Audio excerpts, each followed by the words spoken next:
Hello students, this is Vipasha Garg, BFA 4th year, History of Modern Western Art 402 lecture है आज। पिछले artist के दो topic रह गए थे ये रेनोर के, इनका नेक्स्ट टॉपिक है ये आर्ट वर्क्स।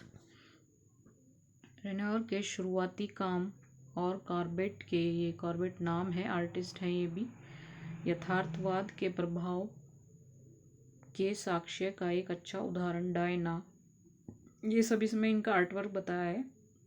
ये डायना भी पीछे मैंने उसमें दिखाया था आपको, 1867 है।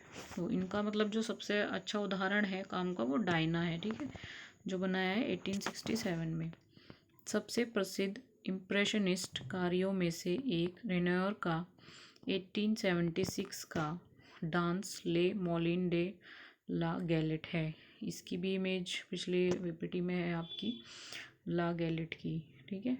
जो इम्प्रेशनिस्ट कार्य हैं उनमें से जो 1876 का है डांस ले मोलिन डे ला गैलेट, वो है। पेंटिंग एक खुली हवा के दृश्य को दर्शाती है। उन्होंने गोरा बथेर 1881 और 1882 और द लार्ज बाथर्स, ये इसकी भी पिक मैंने पीछे दिखाई हुई है आपको पीपीटी में, 1884 से 1887 फिलाडेल्फिया म्यूजियम ऑफ आर्ट जैसे कामों को चित्रित किया। इस अवधि के बाद से उन्होंने घरेलू दृश्यों पर ध्यान केंद्रित किया। मतलब जब ये वाली उन्होंने सब बना ली थी उसके बाद उन्होंने घरेलू दृश्यों पर ज़्यादा ध्यान केंद्रित किया था, उसमें मतलब ज़्यादातर बनाई थी, जिनमें से बेहतरीन उदाहरण पियानो इनकी पेंटिंग है, 1892 में बनी थी, और ग्रैंडर्स बाइनग्यूज 1887 में लड़कियां हैं। बाद की पेंटिंग रेनोर के स्वर्गीय बहुतायत से फ्लैश्ड न्यूड्स की सबसे विशिष्ट और सफल है। मतलब जो भी उनकी सारी न्यूड्स पेंटिंग्स है उसके बारे में बताया है ये कि वो सबसे ज़्यादा विशिष्ट और सफल है। आप इनकी नेट पे जाके सारी न्यूड्स पेंटिंग देख सकते हैं आर्टिस्ट के गैलरी में जाके। उनके कामों का सबसे बड़ा संग्रह सभी में 181 पेंटिंग फिलाडेल्फिया में बाउंस फाउंडेशन में है, ठीक है। इनके जो काम का जो बड़ा संग्रह है वो सभी 181 पेंटिंग फिलाडेल्फिया में बाउंस फाउंडेशन में है। ये दो पेंटिंग है इनकी, गर्ल्स एट द पियानो 1892 की है ये, और ये ब्लॉन्ड बाथर 1882 की है। एक पिछली पीपीटी में मैंने बाथर की दिखाई थी, द लार्ज बाथर, ठीक है, ये अलग है और वो अलग है।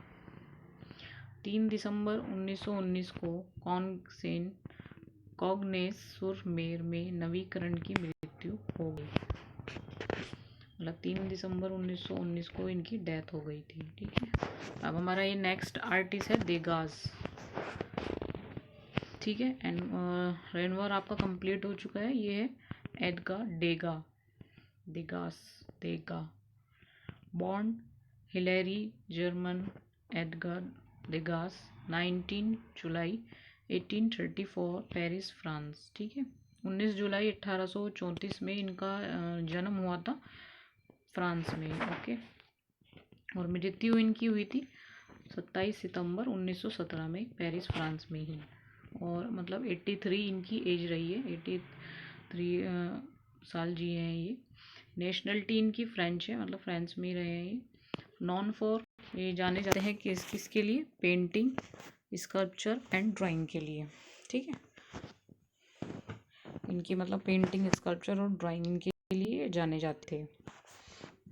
नोटेबल वर्क है इनका द बेलिली परिवार, द बेलिली फैमिली, ठीक है, 1858 से 1867 के बीच का है ये। वुमेन विद क्राइसेंथेमम्स 1865, गुलदाउदी वाली महिला, ठीक है। चेट्यूसे डे कैफे, ये 1878 का है। एट द मिलेनियर्स 1882 का है, ठीक है। ये सारे जो आप ये है वर्क, ये सारे आगे इनकी पिक्स शो कर दूंगा मैं आपको। उसमें देख लेना। मूवमेंट है इनका इम्प्रेशनिज्म, क्योंकि हमारा इम्प्रेशनिज्म ही चल रहा है, तो ये ध्यान रखना आप, ये सारे आर्टिस्ट जो भी अभी चल रहे हैं सब इम्प्रेशनिज्म के हैं, तो मूवमेंट इनका सबका इम्प्रेशनिज्म ही है।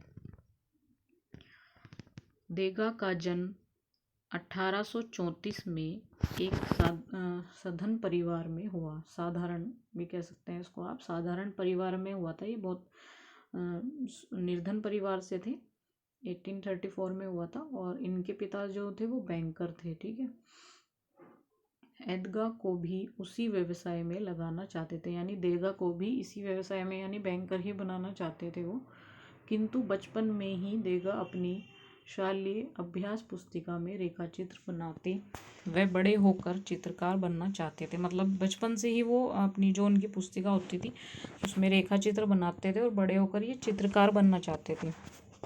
अंत में अनुमति देकर पिता ने उन्हें अंग्र के शिष्य, ये आर्टिस्ट का नाम है, अंग्र के शिष्य लुई लामोत की चित्रशाला में प्रविष्ट किया। मतलब बाद में वो उनके फादर जो है वो एग्री हो गए थे, पहले नहीं चाहते थे, वो चाहते थे बैंकर ही बने देगा, पर बाद में वो एग्री हुए तो उन्होंने उनको परमिशन देकर जो आंग्रे हैं उनके शिष्य लुई लामोत की चित्रशाला में उनका एडमिशन करवाया था। देगा एक फ्रांसीसी कलाकार था जो अपने पेस्टल चित्र और बैलेरिया के तेल चित्रों के लिए प्रसिद्ध था। ये देगा की पिक है और ये सेल्फ पोर्ट्रेट है इनका बना हुआ, ठीक है। जो ये साइड में इनकी पिक लगी हुई है ये इनका सेल्फ पोर्ट्रेट है, जो आपको नेट पे भी मिल सकता है, आप वहाँ पे देखेंगे तो खुद का बनाया हुआ पोर्ट्रेट है ये इनका, मैंने यही वाला लगाया है इसलिए। तो जो देगा थे वो फ्रांसीसी कलाकार थे, क्योंकि ये फ्रेंच से थे तो ये फ्रांसीसी कलाकार हैं। तो इन्होंने अपने पेस्टल चित्र और बैलेरिना के तेल चित्रों के लिए प्रसिद्ध थे। ये पेस्टल और बैलेरिना के तेल चित्रों के लिए यानी ऑयल पेंटिंग्स के लिए ही देगा ने कांस्य की मूर्तियाँ, प्रिंट और चित्र भी बनवाए। मतलब कांस्य की मूर्तियाँ आपने देखी हुई हैं सबने, और प्रिंट और चित्र भी इन्होंने बनवाए थे। देगा को विशेष रूप से नृत्य के विषय से पहचाना जाता है। मतलब ज़्यादातर जो इनके विषय थे वो नृत्य से रिलेटेड थे, डांस से रिलेटेड थे, इसलिए इनको विशेष रूप से नृत्य के विषय के लिए जाना जाता है। इनके आधे से अधिक कार्य नृत्यिकाओं को चित्रित करते हैं। मतलब जो भी इनके ज़्यादातर कार्य थे वो नृत्यकों को ही चित्रित करते हैं, ठीक है। आज की वीडियो में इतना ही है, इससे आगे का नेक्स्ट वीडियो में डिस्कस करेंगे।